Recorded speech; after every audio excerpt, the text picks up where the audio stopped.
Olá, galerinha, bom dia, tudo bem com vocês? Então, hoje nós vamos realizar a nossa revisão de geografia, tá? O prof vai explicar aqui para vocês estarem realizando a revisão aí em casa, tá bom?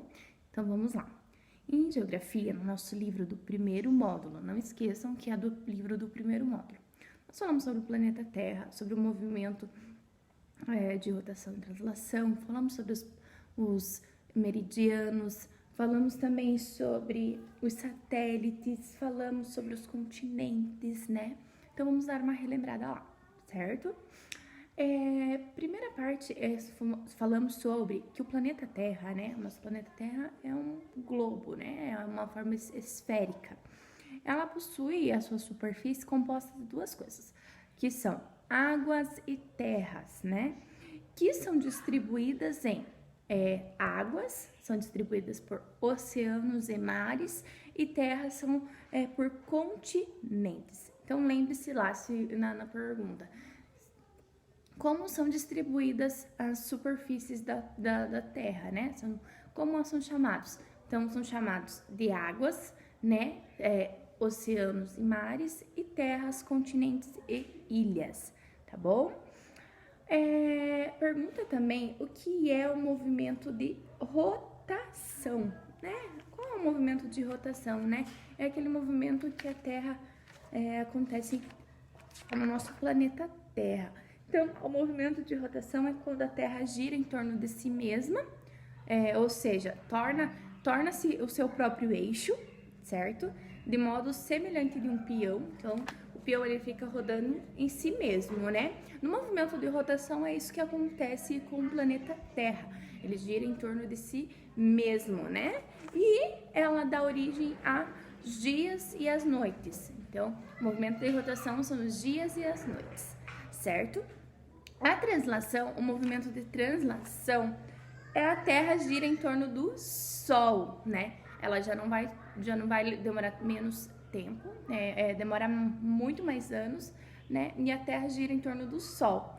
E esse ciclo, ele leva aproximadamente 365 dias, ou seja, um ano.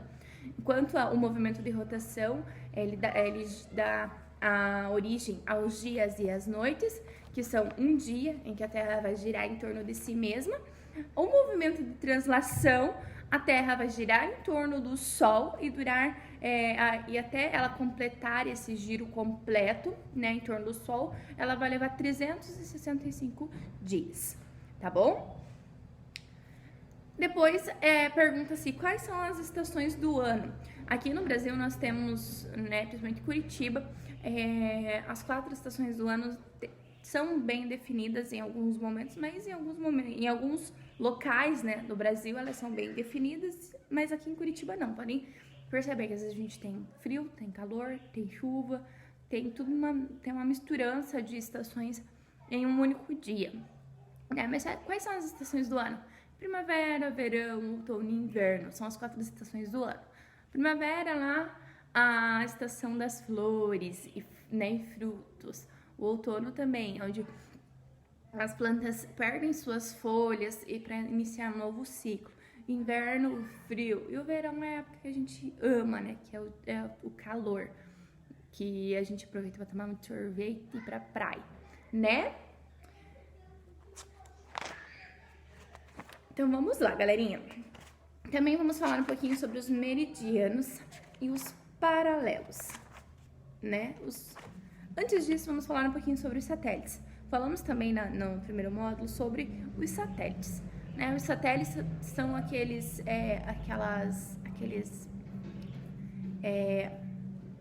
lançados lá na nossa órbita, né? Como que eu posso dizer? É algo programado, é algo feito, né? É uma maquininha feita que é lançado na órbita terrestre para observação da superfície, né? Para observação de local, para observação de paisagem, para observação de florestas, para observação da quantidade populacional, né? Então, os satélites, eles nos possibilitam a observação da superfície terrestre. Essa é a função dos satélites, né? Ver as transformações ocorridas, né, num determinado ambiente, num determinado espaço ali, certo? Os meridianos, meridianos e paralelos da Terra. Essas linhas são linhas imaginárias, nós não podemos vê-las, né? Na superfície da Terra. A gente não vê lá o meridiano de Greenwich traçado no planeta Terra. Elas são chamadas meridianos e são linhas imaginárias. Imaginárias é quando a gente imagina, né? Elas foram criadas para facilitar a localização, dos mais diferentes lugares na superfície terrestre. Então, elas foram criadas para localização. Aqui vai existir o meridiano de Greenwich que vai separar tal local a tal local, né? Para facilitação de localização de diferentes lugares na Terra, na superfície terrestre. Então, os meridianos são linhas imaginárias traçadas no sentido vertical, né? Vertical. Do polo sul ao polo norte do planeta. O principal meridiano é denominado meridiano de Greenwich. Então, é vertical, vai lá da ponta e traça ao meio. Então, o principal meridiano que nós vamos falar algumas outras vezes, que vocês vão também falar outras vezes, é o meridiano de Greenwich. Depois nós temos os paralelos. Os paralelos são traçados no sentido horizontal. Temos a linha do Equador, que é o principal paralelo da Terra, que é bem ao meio do centro da Terra, né, no meio. Temos o Trópico de Câncer, o Trópico de Capricórnio e o Círculo Polar Ártico e o Círculo Polar Antártico. Então, esses são os paralelos que nós temos no nosso planeta Terra, tá bom? Depois nós falamos um pouquinho sobre os continentes, né? Os continentes. Quais são os continentes do nosso planeta Terra, né? Então, o Brasil é um dos maiores países do mundo e faz parte de um espaço ainda maior, que é chamado planeta Terra, né? Como podemos descrever a localização do Brasil nessa imensidão que é o planeta Terra? Por isso que foi criado referência os meridianos, os paralelos, né? E também os continentes, né? Então, ali nós temos os continentes chamado Ásia, nós temos o continente chamado Europa, o Oceania, a África e a América, tá? O nosso país, o país do Brasil, ele é localizado no continente americano, América, não americano do estado, né? Mas América. E ele pode ser dividido, ele está próximo ali do América do Norte e América Central. Então, o nosso continente é a América e ele está dividido em regiões que pegam todo o continente americano, que pega a América do Norte, que vamos pegar o Canadá, os Estados Unidos, a Dinamarca. Também vamos pegar um pouquinho da América Central e América do Sul. Então, esse é o continente onde está localizado o Brasil, no continente da América, continente americano. Então, que também participa o Canadá, os Estados Unidos, a Dinamarca, o México, a Jamaica, Cuba, Bahamas, ali, tá bom? Então, temos os continentes da Ásia, da Europa, Oceania, África e América. Certo?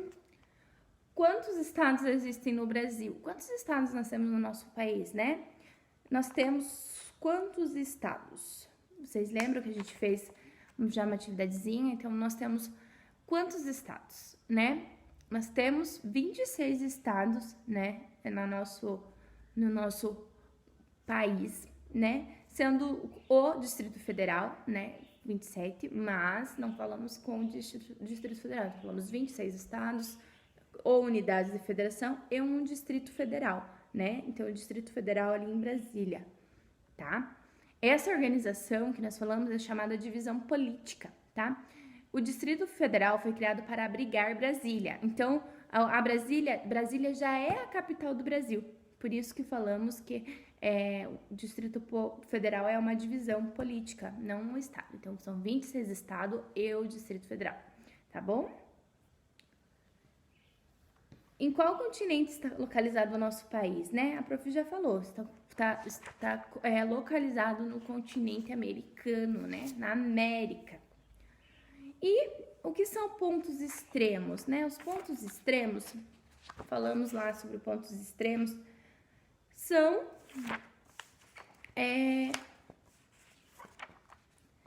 os lugares situados nas extremidades de um território, né? São locais que de maiores extensões de um território, né? Que nos mostram outras partes de um outro território, né? São extremidades de um território, chamados pontos extremos. Certo, galerinha? Então, vamos falar um pouquinho sobre a divisão política do Brasil, né? O que é uma capital, né? Capital, todos os estados brasileiros têm essa capital, né? Que é onde fica situada a sede do governo, né? Então, quando eu perguntar o que é uma capital? Capital é o local onde está situada a sede do governo, tá? De todo o estado tem uma capital, né? Também podemos falar um pouquinho sobre a inter-relação entre as cidades, né? Campo e cidade, né? E é isso, tá bom? Esse é o conteúdo da revisão de geografia. Deixa eu dar uma olhadinha se eu não esqueci nada. E falamos sobre os satélites, né? Que possibilitam a observação da superfície terrestre. O globo terrestre, né? O globo terrestre é uma representação com o formato da Terra, né? Nós temos o globo terrestre, que vai aparecer todos os continentes, todos os oceanos, todos os países, lá, todos os estados dentro dos seus países, né? Ilhas importantes, né? No globo terrestre, né? O globo terrestre, ele gira simulando o movimento da Terra, né? Então, e ele nos possibilita a observação dos estados, das cidades. Onde fica tal lugar? Dá uma olhadinha no globo terrestre que a gente vai encontrar, né? O planisfério é uma representação do planeta Terra em uma superfície plana, né? É um mapa, um planisfério em superfície plana, diferentemente do globo terrestre, que é uma representação com formato de esférico mesmo, né? É uma bola, né? O planisfério não, ele é um mapa plano, certo? Falamos também que os mapas têm história, muito importante isso, porque ao longo dos anos, os cidadãos lá antigamente, eles tinham que se organizar, tinham que traçar os seus caminhos percorridos para poder voltar às suas casas, tinham que traçar o caminho que os territórios que conquistavam. Então, eles tiveram que se organizar, né? E a organização foi a criação de um jeito de registrar isso, que são os mapas, né? Então, o ser humano, ele precisou ter essa necessidade de registrar onde estava passando, o que estava o território que tinha conquistado, né? Então, os primeiros registros foram os mapas, né? Para facilitar isso, né? Então, primeiramente, eles começaram a fazer em argila, em pedra, né? Para poder se localizar lá e ter referências de onde estavam passando, onde iriam, como voltar, né? Então, foi uma necessidade que o ser humano teve, né? Foram os mapas.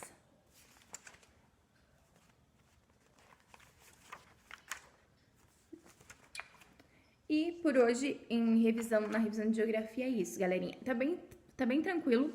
Peço que vocês realizem a leitura, né? Dá uma olhadinha lá na página 308, a página 340 e 350. Então, geografia 308 a 350. Realizem a leitura lá do conteúdo que tem ali. Tá bem sucinto, bem pouquinha coisa, né, pra gente estar fazendo a nossa avaliação semana que vem e para auxiliar vocês também na revisão que vocês deverão fazer hoje, tá bom? E também nós vamos realizar uma atividade em português no livro, tá bom? No livro lá do segundo módulo. Então, revisão, livro do primeiro módulo. Atividade no livro do segundo módulo, tá? Eu vou pegar o livro aqui pra vocês, pra gente realizar, pra eu mostrar a atividade pra vocês, certo? Então, peguem lá o livro do segundo módulo, tá? E abram o livro na página 86. Lá na página 86 do segundo módulo, nós vamos iniciar, na verdade não vamos iniciar, a gente vai fazer algumas atividades dos capítulos anteriores, tá? Então, nós temos ali atividade na página 86 para completar uma ficha, na verdade, para preencher a frente e verso de um envelope, colocando dados do remetente. Então, tem que colocar o dado do remetente. Remetente é quem está recebendo, né? E o do destinatário. Então, vocês vão colocar lá os dados para essa pessoa estar recebendo essa carta. Não precisa fazer a carta, tá? Somente completar ali, tá?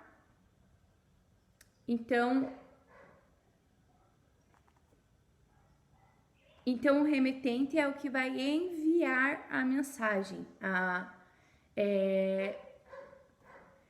quem vai estar enviando. Então, o remetente é o que envia o envelope, é a carta. E o destinatário é quem vai receber esse envelope.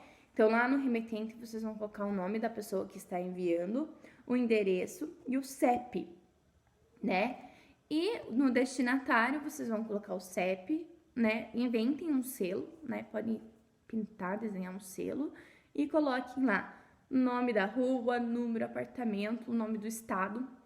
Coloquem lá Paraná, Curitiba, rua, tananana, número, nananã, tá? Preenche com os dados do destinatário ali, certo? O espaço é reduzido, isso significa que vocês deverão usar siglas, tá? Usem as siglas para poder colocar o nome da cidade, do estado, tá bom? Página 87, ele vai falar um pouco ali sobre linguagem informal e informal. Formal e informal, desculpem. Então, ali nós temos uma cena onde tem um bate-papo das crianças ali e vocês têm que escrever o significado de cada gíria utilizada pelos personagens da cena. Então, ali nós temos fala sério, pelada, vamos nessa, fechado, pelota, são gírias. Vocês deverão colocar ao lado o que significa essas gírias, tá? O que os personagens querem passar com essas gírias, certo? E ali ele pergunta, assinale o tipo de linguagem que predomina na conversa desses personagens. Essa linguagem, ela é formal ou ela é uma linguagem informal? Então, qual que é a linguagem que predomina ali? Predomina uma linguagem formal ou uma linguagem informal, certo? O uso de gírias está adequado à situação de comunicação? Por quê? Por que será que está adequado? Eles estão em um grupo de amigos, né? Por que podemos falar que está adequado? Porque eles se conhecem, têm intimidade, então eles podem, né, conversar dessa maneira um com o outro. Temos ali também, na página 88, leia as frases abaixo e reescreva-as, substituindo as expressões em destaque pela palavra equivalente apresentada no quadro. Faça as alterações necessárias. Temos menina, desistir, elegante. Minha irmã tirou o cavalinho da chuva, expressão mineira, né? Variação linguística, né? Minha irmã desistiu, porque ela tirou o cavalinho da chuva, então ela desistiu.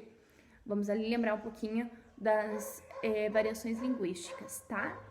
B. Papai saiu de casa nos trinques, expressão baiana. Como que nós podemos substituir nos trinques pelo quê? Então, olha lá no balãozinho verde, nas palavras que tem as substituições e vê qual que se adequa melhor à frase. Sara é uma guria bonita, expressão gaúcha, guria. Então, vejam lá qual palavra vocês podem estar substituindo. Leia a capa do livro abaixo e responda as questões. boi, boiada, boiadeiro. Contorne cada um dos substantivos que formam o título desse livro. Quais são os substantivos que dão o título desse livro, né? Classifique esses substantivos em primitivo ou derivado. Lembram lá? Primitivo é a palavra primitiva, ela já é existente. Substantivo derivado é quando faz de uma ou mais palavras, né? Nós vimos isso lá. Deixa eu vou retornar aqui.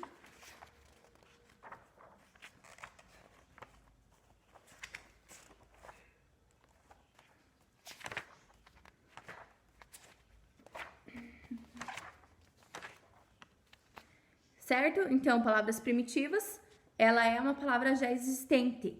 Palavra a derivada, ela é uma palavra que tem a origem de uma palavra existente com outra, né? Manga, mangueira, goiaba, goiabeira, tá?